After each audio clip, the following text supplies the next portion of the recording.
Hello प्यारे विद्यार्थियों, आज का ये थर्ड लेसन आपके नाम। प्रश्न है शारीरिक पुष्टि एवं सुयोग्यता पर प्रभाव डालने वाले विभिन्न तत्वों का या कारकों का वर्णन। शारीरिक सुयोग्यता व पुष्टि को प्रभावित करने वाले कारक बताएं। शारीरिक सुयोग्यता व पुष्टि में इनका क्या योगदान है।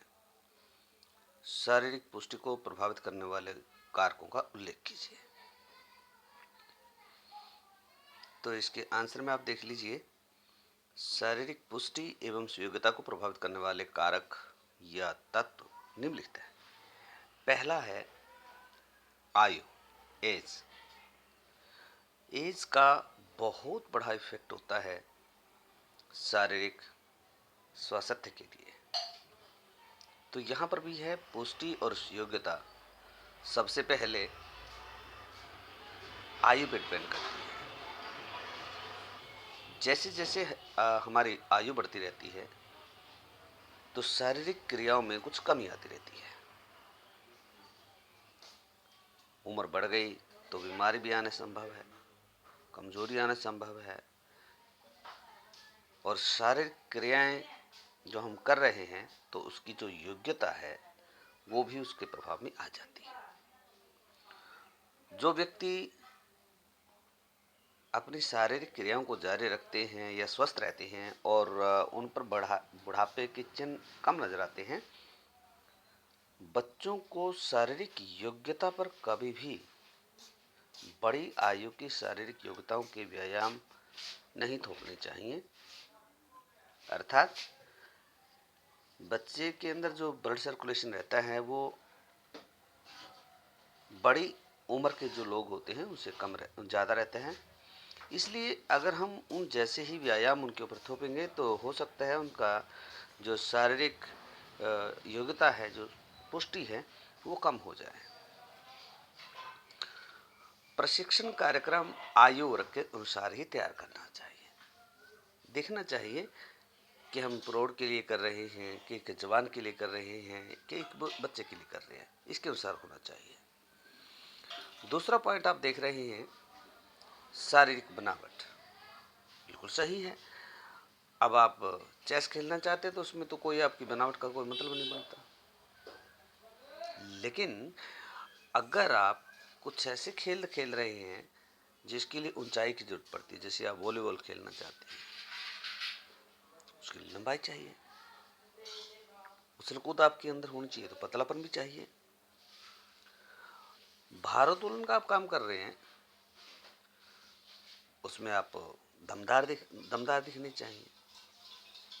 तो शरीर में थिकनेस या पतलापन होना या सुडौल होना, ये अलग अलग चीजें हैं। तो शारीरिक बनावट के अनुसार ही वो होना चाहिए। तीसरा पॉइंट आपके पास यहाँ देख रही है, आप स्क्रीन के ऊपर देख ही रहे हैं, यह है लिंग भेद। लिंग भेद भी शारीरिक पुष्टि सुयोग्यता को प्रभावित करता है। मतलब है कि अगर ही या सी दोनों में से कोई है तो उसमें कुछ तो फर्क पड़ता है। किशोर अवस्था में लड़के लड़कियों में शारीरिक विभिन्नता आ जाती है, ये आप और हम अच्छी तरह से जानते हैं। तो कुछ बदलाव आते हैं, वो बदलाव लड़कों में भी आते हैं और लड़कियों में भी आते हैं। जैसे आप देखते हो लड़कों के दाढ़ी मूंछ आ जाती है, आवाज़ भारी हो जाती है। तो इसी प्रकार से कुछ बदलाव लड़कियों में भी आते हैं। तो ये विभिन्नताएं लड़के और लड़कियों को शारीरिक पुष्टि एवं सुयोग्यता को प्रभावित करती है, और इन विभिन्नताओं के आधार पर ही दोनों वर्गों के लिए शारीरिक योग्यता के कार्यक्रम तैयार करने चाहिए। देखना पड़ता है कि ये प्रोग्राम हम लड़कों के लिए कर रहे हैं या कि लड़कियों के लिए कर रहे हैं। तीसरा आता है अच्छा आसन, गुड पोस्चर। अच्छे आसन वाला व्यक्ति जीवन में हर प्रकार से प्रशंसा का पात्र होता है। आपको बार बार बोला जाता है सीधे बैठिए, क्यों?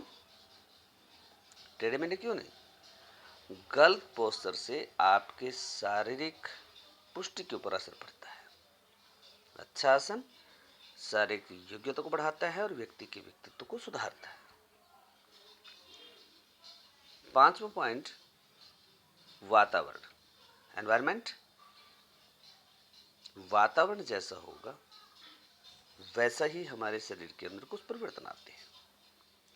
अब जहाँ का वातावरण बहुत ज़्यादा गर्म होता है वहाँ आप सर्दियों में खेले जाने वाले खेल खेलेंगे तो ठीक नहीं। तो इसके लिए वातावरण बहुत चाहिए। जैसे कि गर्मियों में कुछ ऐसे है जो सर्दियों में वो अलग होने चाहिए। गर्मियों के मौसम में प्राय सुबह या शाम को दोनों वक्त आप खेल सकते हैं। गर्मियों में व्यायाम करते समय कपड़े खुले और हल्के पहनने चाहिए, लेकिन सर्दी के मौसम में आप ऐसा नहीं कर सकते क्योंकि सर्दी लगती है, इसलिए आपको कुछ सर्दी के कपड़े पहनने होते हैं। उचित अनुकूलन, प्रॉपर कंडीशनिंग। अगर अपने आप को उचित अनुकूलन में रखेंगे तो शरीर की पुष्टि और सुयोग्यता में वृद्धि होगी। अनुकूलन का शारीरिक योग्यता के साथ सीधा संपर्क होता है। आप कैसे रहते हैं, आपका चलना फिरना, उठना बैठना, सोना जागना कैसा है, ये सब इसके ऊपर डिपेंड करता है।